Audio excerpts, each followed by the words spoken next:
Educational आरबीओ ACS में आपका फिर से स्वागत है।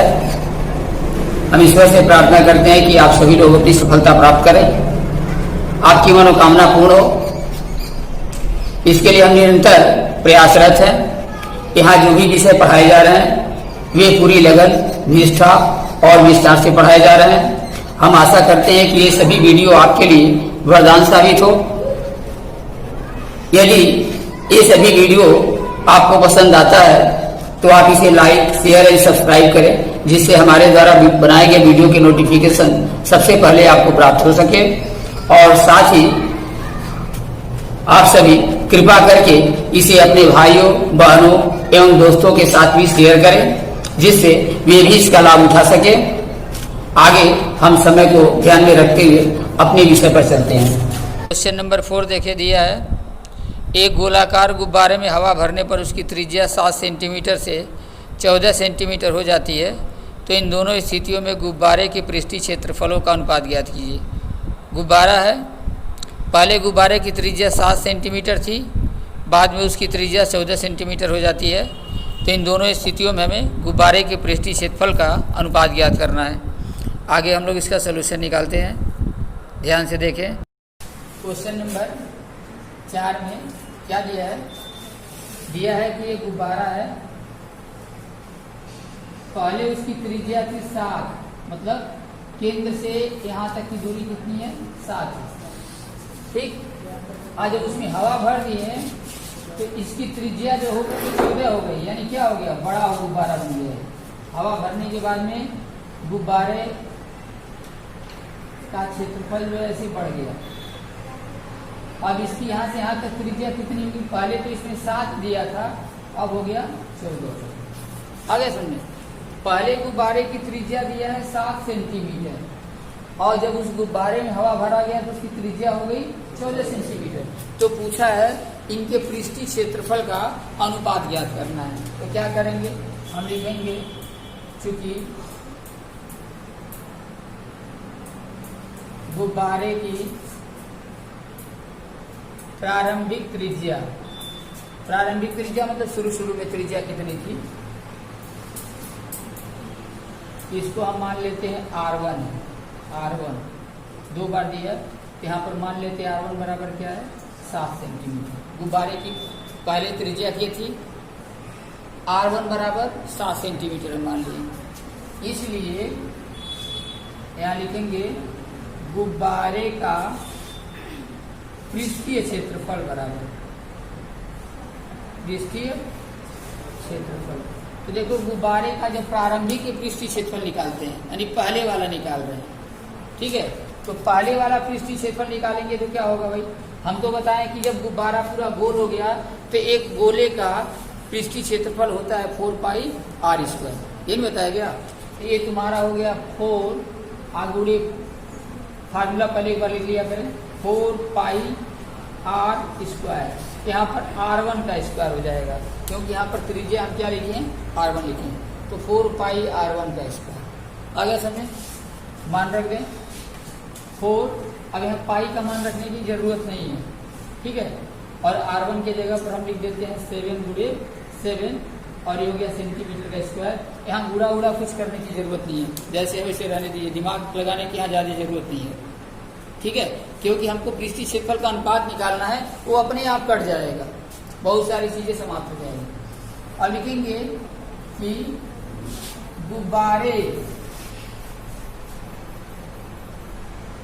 का बाद का क्षेत्रफल,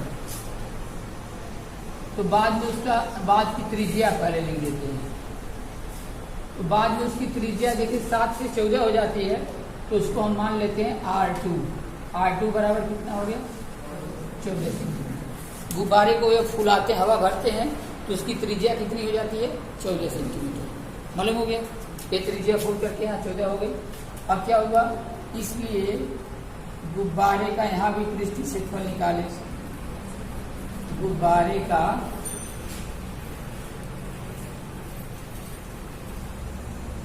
पृष्ठीय क्षेत्रफल, यहाँ क्या फार्मूला होगा? 4πr2 का स्क्वायर। यहाँ R1 का स्क्वायर था, R2 का स्क्वायर कर देंगे, बस यही अंतर है दोनों में। मान रख दें 4 गुणे पाई और R2 की जगह पर यहाँ पर होगा 14 गुणे 14 सेंटीमीटर का स्क्वायर। यहाँ तक तो आ गया सब कुछ समझ में। अब दिया है कि इन दोनों स्थितियों में गुब्बारे के पृष्ठीय क्षेत्रफल का अनुपात ज्ञात कीजिए। अब यहाँ लिखेंगे पृष्ठीय क्षेत्रफल का अनुपात, पृष्ठीय क्षेत्रफल का अनुपात। यहाँ पर अब हम पृष्ठीय क्षेत्रफल का अनुपात निकालते हैं। तो क्या करेंगे, पहले वाला पृष्ठीय क्षेत्रफल जो आया उसको लिख लीजिए। तो हो गया 4 गुणे पाई गुणे 7 गुणे 7, ये दिया ना। नीचे वाला जो दिया उसको लिख दीजिए बटे लगा के। अनुपात मतलब क्या होता है, अनुपात माने होता है बटे। अनुपात का मतलब क्या होता है, बटे। तो पहला वाला लिख दिए, अब बटे का चिन्ह लगा दीजिए, ठीक है। ये बटे मत देखेंगे कि यहाँ भी बटे लगाए, इसीलिए वो तो हम समझाने के लिए लगाए थे, रेखांकित किए थे। तो यहाँ पहला वाला अनुपात क्षेत्रफल लिखे हैं, अब बटे दूसरा वाला क्षेत्रफल क्या है, 4 गुणे पाई गुणे 14 गुणे 14। अब जो कटता है कटा दे ऊपर नीचे। 4 से 4 कट गया, पाई से पाई कट गया। अब यहाँ 7 से कटा देंगे 7 दूनी 14, और 7 से यहाँ भी कटा देंगे 7 दूनी 14, कट गया ना। तो कितना बचा हमारा, ऊपर कुछ नहीं बचा, 1 बचा, और नीचे 2 दूना 4। और इसका मतलब क्या होता है, 1/4 का मतलब होता है कि 1 संबंधे 4, ऐसे। यही अनुपात है, यही आंसर है। समझ में आया। फिर से देख ले क्या है, गुब्बारे की प्रारंभिक त्रिज्या हम लिखे हैं, यानी शुरू में उसकी त्रिज्या कितनी थी बिना फुलाए। पहले गुब्बारा फुलाया गया था लेकिन कम फुलाया गया था, तो अब उसकी त्रिज्या थी 7 सेंटीमीटर, ठीक है। बाद में उसकी त्रिज्या क्या हो गई, 14 सेंटीमीटर हो गई है। तो हम लिखे हैं गुब्बारे की प्रारंभिक त्रिज्या 7 सेंटीमीटर, तो गुब्बारे का एक पृष्ठीय क्षेत्रफल निकाल दीजिए। शुरू वाला पृष्ठीय क्षेत्रफल क्या होगा, तो उसका क्या होगा, फार्मूला तो हमारा होता है गुब्बारे का या किसी भी गोले का पृष्ठीय क्षेत्रफल 4 पाई R स्क्वायर। तो यहाँ पर R की जगह पर R1 हम माने हैं, तो 4 पाई R1 स्क्वायर। 4 गुणे, कोई चिन्ह है तो सबका गुणा करना है, तो 4 गुणे पाई गुणे R1 2 बार है, तो गुणे 7 गुणे 7। यहाँ 2 बार हम क्या किए, गुणा कर दिए, ठीक है। अब फुलाने के बाद गुब्बारे के बाद की त्रिज्या आ गई है 14 सेंटीमीटर, तो गुब्बारे का फिर हम पृष्ठीय क्षेत्रफल निकाले हैं। जब त्रिज्या बढ़ गई तो फिर नया पृष्ठीय क्षेत्रफल क्या होगा, फार्मूला लिख दिया 4 पाई R2 का स्क्वायर। यहाँ 4 गुणे पाई गुणे 14, R2 यहाँ पर 14 है, तो R2 का वर्ग है, ठीक है। यहाँ R2 क्या है, हम R1 और R2 माने हैं कि ये पहली त्रिज्या और दूसरी त्रिज्या है। इसको लेकर के परेशान नहीं होना है कि R2 का मतलब होता है 2 बार R, ऐसा मतलब नहीं है। स्क्वायर जब यहाँ लिखे रहेंगे तब, ठीक है। तो यहाँ पर 14 2 बार गुणा किए हैं। अब पूछा है दोनों पृष्ठीय क्षेत्रफल का अनुपात ज्ञात कीजिए। अनुपात का मतलब पहला पृष्ठीय क्षेत्रफल बटे दूसरा पृष्ठीय क्षेत्रफल। तो पहला पृष्ठीय क्षेत्रफल है इतना, 4 गुणे पाई गुणे 7 गुणे 7, और दूसरा पृष्ठीय क्षेत्रफल है 4 गुणे पाई गुणे 14 गुणे 14। 4 से 4 कट गया, पाई से पाई कट गया, 7 दूनी 14, 7 दूनी 14, तो नीचे 4 बचा है, ऊपर कुछ नहीं बचा है, तो क्या बचा है 1। जीरो नहीं करना है।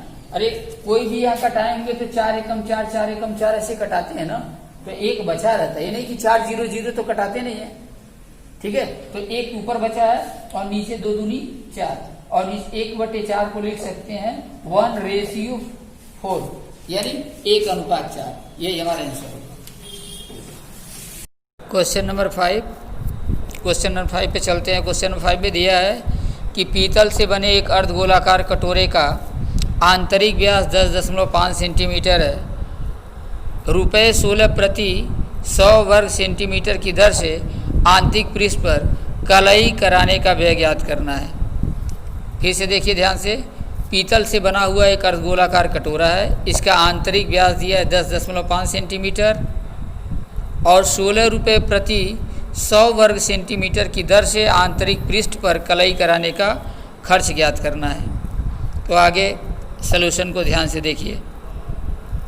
क्वेश्चन नंबर 5 में दिया है कि पीतल का बना एक अर्धगोलाकार कटोरा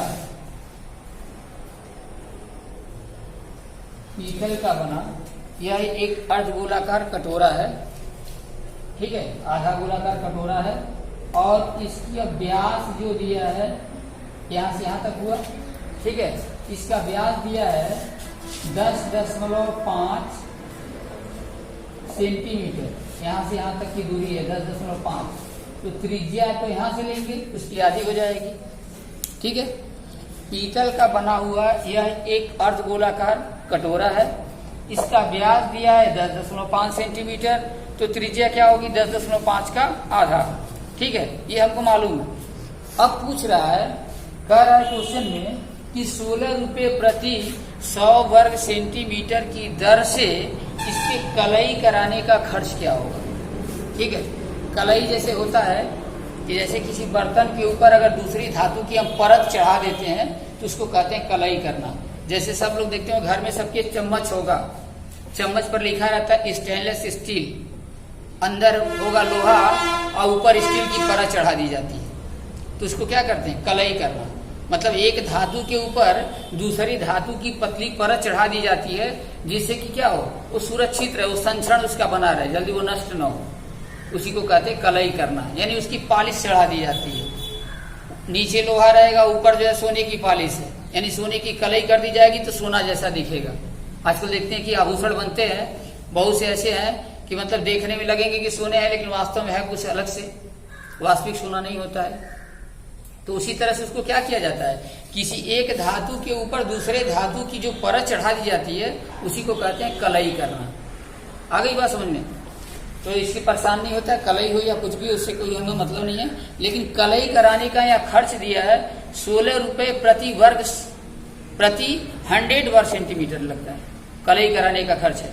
तो पहले क्या करेंगे, इसको हम एक पीतल की कटोरे का यहाँ लिख लेते हैं कि पीतल के कटोरे का व्यास, चूंकि पीतल के कटोरे का व्यास दिया है 10.5 सेंटीमीटर, इसलिए पीतल के कटोरे का की त्रिज्या निकाल देते हैं। पीतल के कटोरे की त्रिज्या आर मान लेते हैं, ए आर बराबर क्या हो गया 10.5/2 सेंटीमीटर, उसका आधा कर देंगे, भाग के या न दें लिख लें, ठीक है। तो पीतल के कटोरे की त्रिज्या या पीतल के कटोरे का अर्ध व्यास कितना हो जाएगा 10.5/2। अब कह रहा है इसको कलई कराना, तो देखिए कटोरे में जब कलई कराएंगे तो केवल वक्र पृष्ठ पर ही ना कलई कराना है, केवल वक्र पृष्ठ पर कराना है। और वो भी क्या कह रहा है कि आंतरिक केवल पृष्ठ पर, आंतरिक माने भीतर वाले केवल पृष्ठ पर कलई कराना है, बाहर नहीं कराना। बाहर अगर भीतर और बाहर दोनों दे देता तब तो हमको दोनों का क्षेत्रफल निकालना पड़ेगा, लेकिन केवल भीतर कलई का किया जा रहा है, ठीक है। और ऊपर वाला भाग तो खुला है, क्योंकि कटोरा है तो खुला है, तो उसका क्षेत्रफल हमको निकालना नहीं है। तो केवल हमको क्या निकालना है, एक अर्धगोले का वक्र पृष्ठ निकालना है, अर्धगोले का केवल, ठीक है। संपूर्ण पृष्ठ नहीं, अर्धगोले का बताए थे कि संपूर्ण पृष्ठ तब निकालते हैं जबकि ऊपर वाला विभाग क्या हो, ठोस हो, ठीक है। ये तो खुला है, कटोरा है, तो केवल हम अर्धगोले का वक्र पृष्ठ निकालेंगे। तो यहां पर लिखेंगे इसीलिए पीतल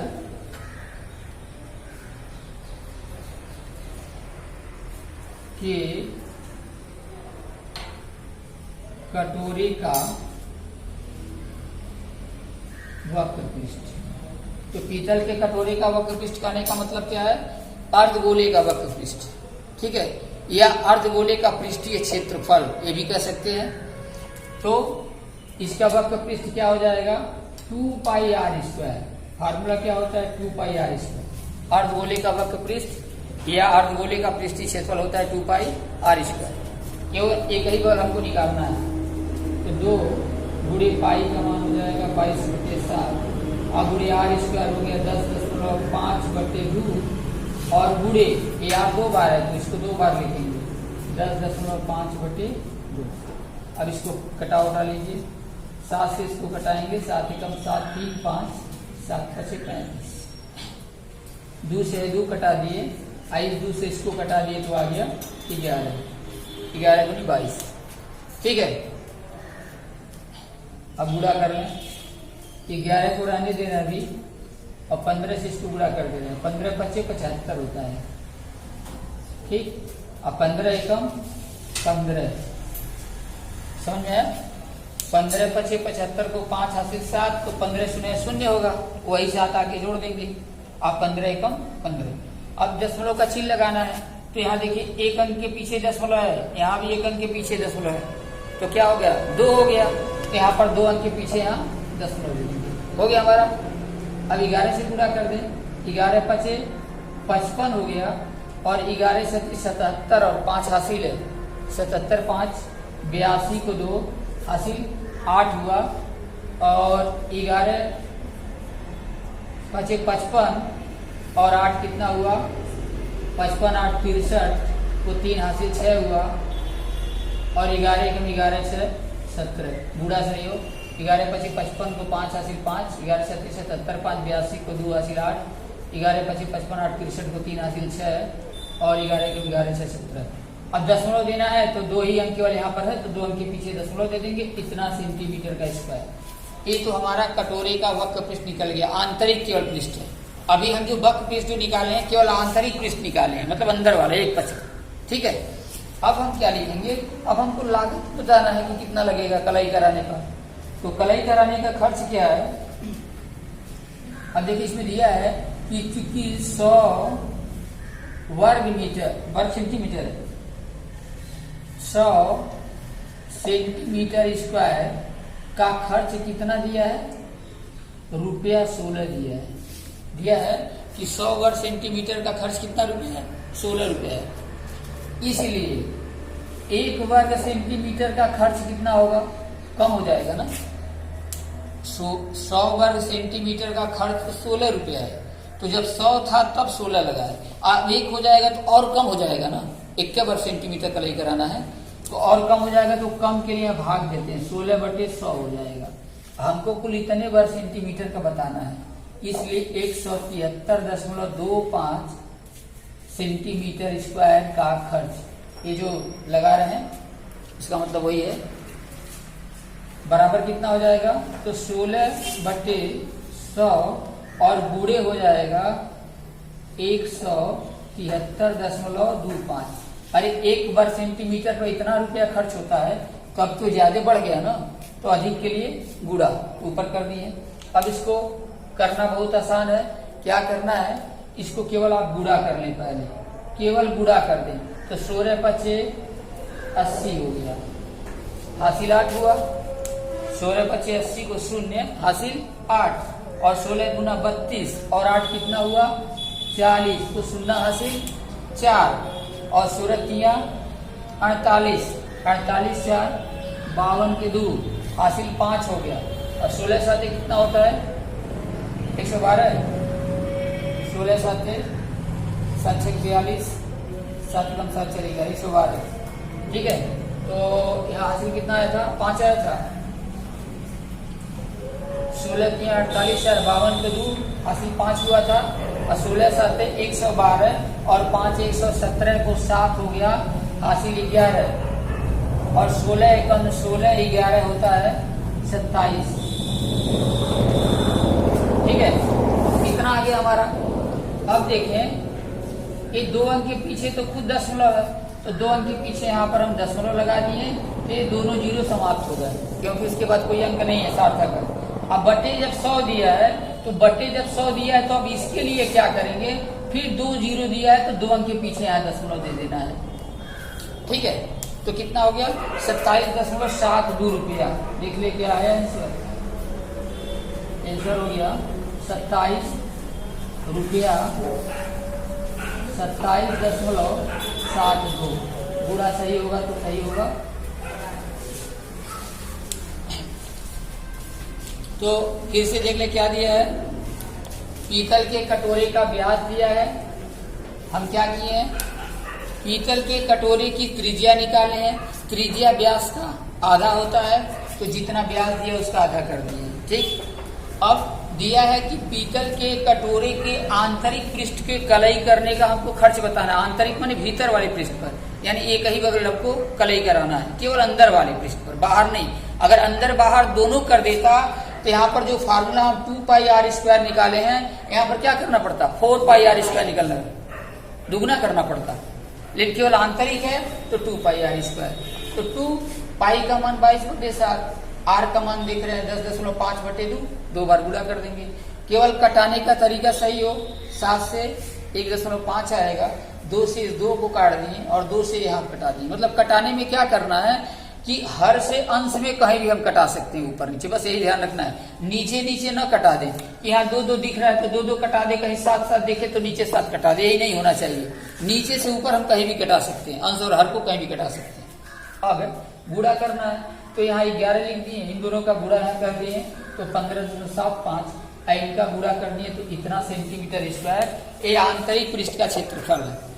अब क्या किए हैं, यहाँ लिखे हैं रैखिक नियम से इसको लगाए हैं कि चूंकि 100 वर्ग सेंटीमीटर का खर्च किताब में दिया है 16 रुपए है, तो 1 वर्ग सेंटीमीटर का खर्च कम होगा, तो 16/100 और इतना वर्ग सेंटीमीटर कुल आंतरिक पृष्ठ है, तो इतनी वर्ग सेंटीमीटर का खर्च कितना हुआ कलई करने का, तो इतने का गुणा करेंगे। गुणा में हम 16 से पहले गुणा कर लिए हैं और उसके बाद नीचे चूंकि 100 दिया है तो 2 अंक के पीछे दशमलव, तो 27.72 रुपया, यही हमारा आंसर है। आ गया सबको समझ में?